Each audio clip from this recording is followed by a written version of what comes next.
Hello, আজকে না আমরা যাবো একটু ঘুরতে। আসলে যাচ্ছি আমরা চণ্ডী পুজোতে।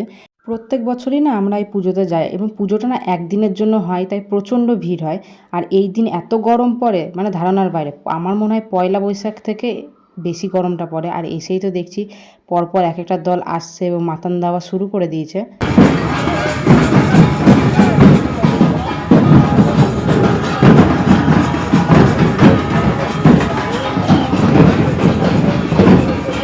এসেছি এখন মায়ের দর্শন করতে। একটু আগে তো এত ভিড় ছিল, মানে এখানে পা দেওয়ার জায়গা ছিল না, তাই আমরা একটু লেট করে এসেছি, তার জন্য মায়ের দর্শন পেয়েছি। আর এইখানে যত গরম থাকুক না কেন এই জায়গাটা এতটা ঠান্ডা।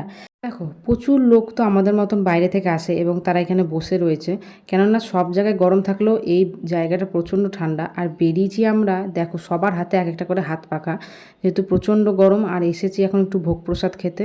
আমাদের তো খিচুড়ি প্রসাদ খাওয়া হয়ে গেছে, আর এখন খেয়ে দিয়ে যাবো হচ্ছে বাড়ির দিকে। তো আজকের মতন এইটুকুনি।